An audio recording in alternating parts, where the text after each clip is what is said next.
Assalamualaikum warahmatullahi wabarakatuh.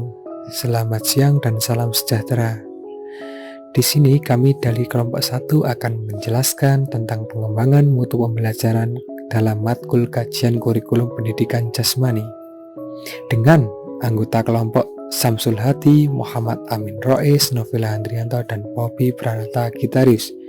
Semoga dengan materi yang kita sampaikan di depan ini tersebut kita dapat belajar bersama-sama serta menambah wawasan lebih luas mengenai pengembangan mutu pembelajaran. Daripada berlama-lama, kita langsung saja menuju materi yang pertama yang akan disampaikan oleh Muhammad Amin Rois. Materi yang akan kami sampaikan pada pertemuan kali ini adalah tentang pengembangan mutu pembelajaran. Alangkah baiknya kita harus memahami pengertian dari mutu pembelajaran. Apakah mutu pembelajaran itu? Pengertian mutu secara umum yaitu derajat sesuatu yang dihasilkan dari kegiatan evaluasi yang dilakukan dan dirasakan oleh pengguna sebagai pelanggan dari suatu layanan yang diberikan. Pembelajaran adalah suatu perubahan tingkah laku yang terjadi pada diri manusia sebagai akibat dari usahanya untuk memenuhi kebutuhan dan tuntutan yang diinginkan. Mutu pembelajaran adalah kebermutuan dari berbagai pelayanan yang diberikan oleh institusi pendidikan kepada peserta didik maupun staf pengajar untuk terjadinya proses pembelajaran yang bermutu. Peraturan Pemerintah Nomor 19 Tahun 2005 tentang mutu pembelajaran. Peraturan Pemerintah Nomor 19 Tahun 2005 Pasal 19. Peraturan Pemerintah Nomor 19 Tahun 2005 Pasal 20. Peraturan Pemerintah Nomor 19 Tahun 2005 Pasal 21. Peraturan Pemerintah Nomor 19 Tahun 2005 Pasal 22. Peraturan Pemerintah Nomor 19 Tahun 2005 Pasal 23. Peraturan Pemerintah Nomor 19 Tahun 2005 Pasal 24.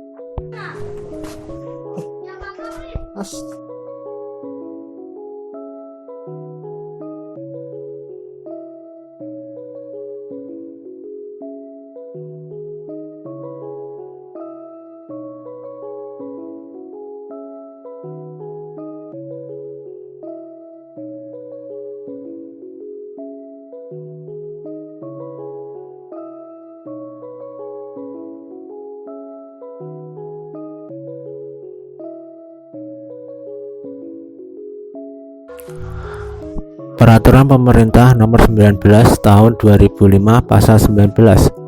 Pasal 19 Ayat 1. Proses pembelajaran pada satuan pendidikan diselenggarakan secara interaktif, inspiratif, menyenangkan,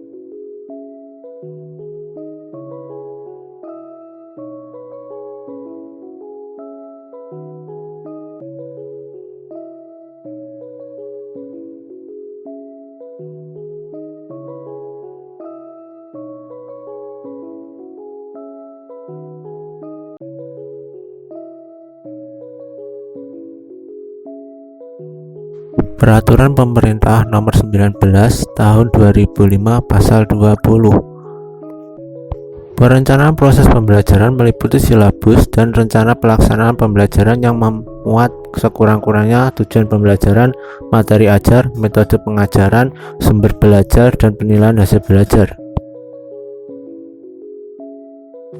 Peraturan Pemerintah Nomor 19 Tahun 2005 Pasal 21. Pasal 21 Ayat 1. Pelaksanaan proses pembelajaran sebagaimana dimaksud dalam Pasal 19 Ayat 3 harus memperhatikan jumlah maksimal peserta didik per kelas dan beban mengajar maksimal per pendidik, rasio maksimal buku teks pembelajaran setiap peserta didik, dan rasio maksimal jumlah peserta didik setiap pendidik. Pasal 21 Ayat 2. Pelaksanaan proses pembelajaran dilakukan dengan mengembangkan budaya membaca dan menulis. Peraturan Pemerintah Nomor 19 Tahun 2005 Pasal 22 Pasal 21 Ayat 1 Penilaian hasil pembelajaran sebagaimana dimaksud dalam Pasal 19 Ayat 3 pada jenjang pendidikan dasar menengah menggunakan berbagai teknik penilaian sesuai dengan kompetensi dasar yang harus dikuasai. Pasal 22 Ayat 2 Teknik penilaian sebagaimana dimaksud pada ayat 1 dapat berupa tes tertulis, observasi, terpraktek, dan penugasan perseorangan atau kelompok.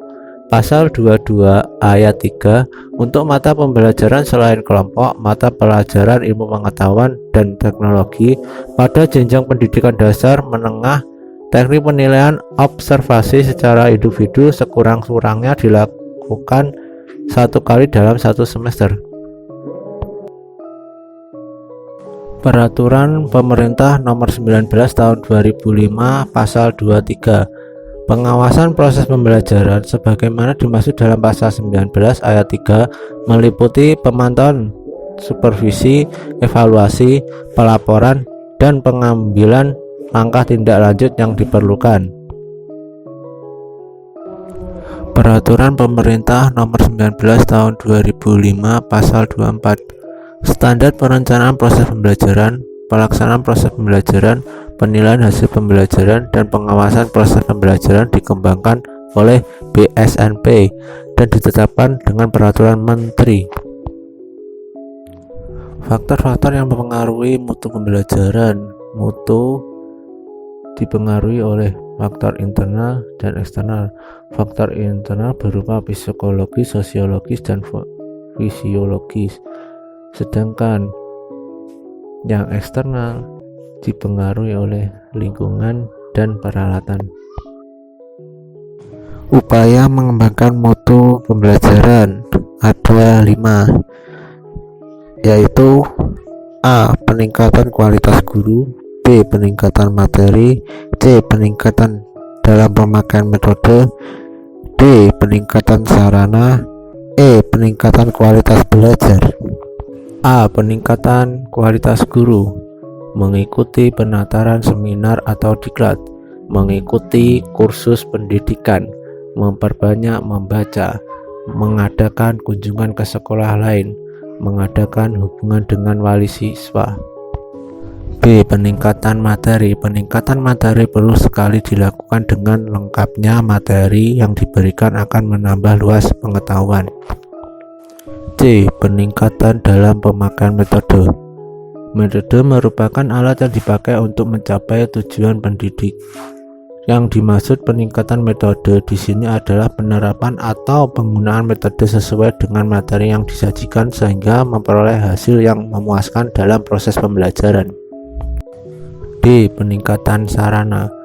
Sarana digunakan untuk meningkatkan efektivitas komunikasi dan interaksi edukatif antara pendidik dan pengajar sekolah. E. Meningkatkan kualitas belajar, memberi rangsangan, memberi motivasi belajar. Baik, untuk selanjutnya ialah implementasi mutu pendidikan. Implementasi mutu pendidikan dibagi menjadi 3 tahap, yakni perencanaan, pelaksanaan, dan aksi. Yang kita bahas adalah pertama adalah perencanaan. Apa sih perencanaan itu? Yang pertama, penetapan kebijakan mutu yang dirumuskan dan disepakati oleh para pengambil kebijakan, terutama menyangkut berbagai keputusan. Yang kedua, penetapan standar mutu yang berorientasi kepada masing-masing tingkat satuan pendidikan. Ketiga, penetapan tujuan atau sarana mutu yang diingin dicapai pada suatu saat tertentu. Keempat, penetapan prosedur untuk pencapaian tujuan mutu yang produk yang dihasilkan itu memiliki nilai yang bersaing dengan produk atau lulusan lain.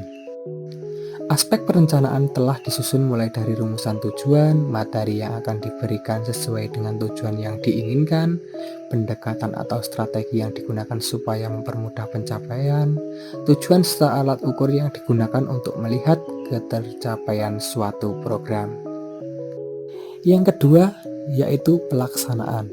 Aspek pelaksanaan merupakan implementasi seluruh kegiatan atau program yang telah direncanakan dengan prosedur yang telah ditentukan. Dalam pelaksanaan yang didukung oleh sumber daya manusia mempunyai kompetensi baik secara akademik maupun non-akademik.